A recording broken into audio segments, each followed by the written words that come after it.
Selamat pagi anak-anak Bapak yang berada di rumah, terkhusus untuk anak-anak Bapak di kelas 7 SMP.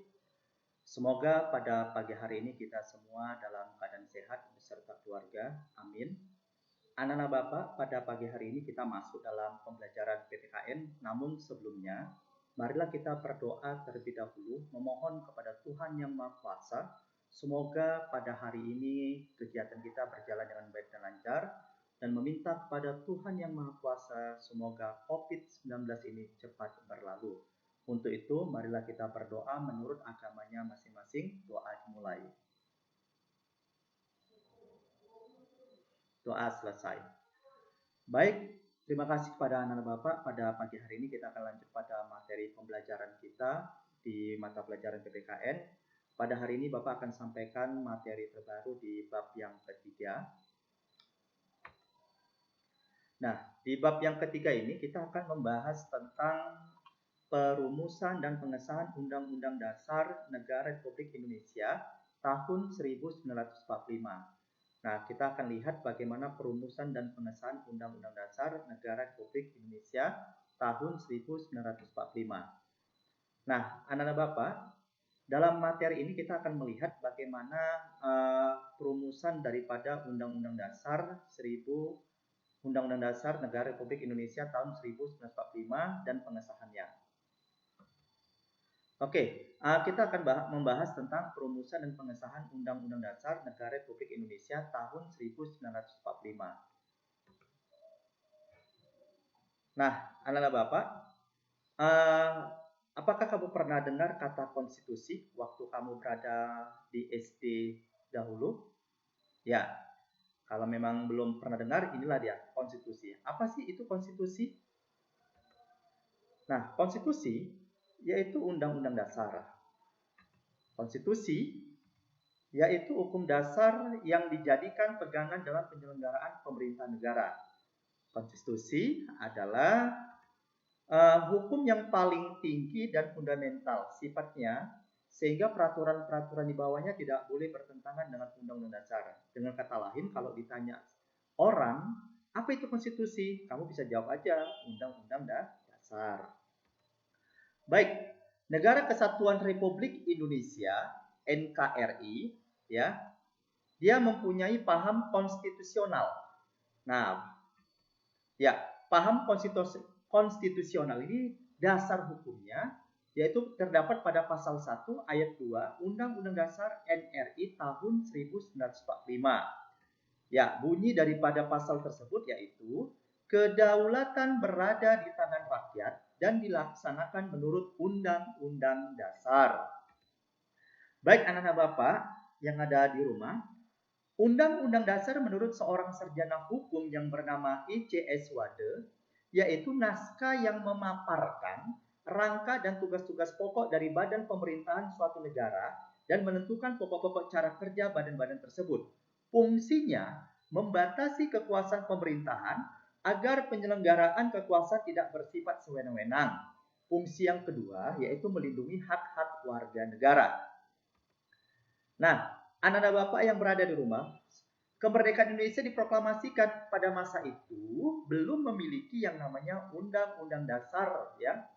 Waktu diproklamasikan kemerdekaan Indonesia oleh Insinyur Soekarno, kita belum memiliki yang namanya Undang-Undang Dasar. Nah, Undang-Undang Dasar Negara Republik Indonesia tahun 1945 ini, ya, itu ditetapkan oleh PPKI. Apa itu PPKI? Panitia Persiapan Kemerdekaan Indonesia pada hari Sabtu tanggal 18 Agustus 1945. Nah, anak-anak Bapak yang ada di rumah, di sini Bapak sampaikan bahwasanya naskah Undang-Undang Dasar 1945 ini itu dipersiapkan oleh BPUPKI, Badan Penyelidik Usaha-Usaha Persiapan Kemerdekaan Indonesia. Pada sidang keduanya, yaitu tanggal 10 sampai 17 Juli 1945. Nah, anak-anak Bapak, kita akan lihat bagaimana ya perjalanan daripada perumusan Undang-Undang Dasar 1945. Tanggal 10 sampai 12 Juli 1945, sidang BPUPKI, yaitu ini membahas hal-hal teknis tentang bentuk negara dan pemerintahan yang baru, ya. Lalu membentuk panitia hukum dasar, ya, membentuk panitia hukum dasar yang diketuai oleh Insinyur Soekarno. Ini dia gambarnya. Oke, selanjutnya yaitu membentuk panitia kecil perancang Undang-Undang Dasar yang diketuai oleh Supomo, ya, dia Supomo. Baik, anak-anak Bapak seluruhnya, kita akan lanjut pada pembahasan berikutnya. Tanggal 13 Juli 1945, panitia perancang Undang-Undang Dasar berhasil membahas tentang lambang negara, negara kesatuan dan tentang MPR. Lalu tanggal 14 Juli 1945, BPUPKI mengadakan sidang dengan agenda pembicaraan tentang pernyataan kemerdekaan. Oke, anak-anak Bapak seluruhnya, pada tanggal 15 Juli 1945, pembahasan tentang rancangan Undang-Undang Dasar oleh Soekarno, ya, mendapatkan tanggapan baik nih oleh siapa? Bung Hatta dan Supomo.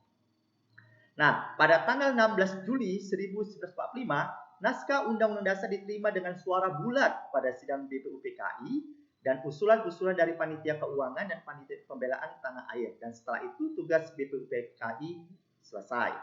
Nah, anak-anak Bapak, sehari setelah proklamasi kemerdekaan Indonesia, BPUPKI diganti dengan PPKI untuk melanjutkan dalam pengesahan Undang-Undang Dasar Negara Republik Indonesia tahun 1945.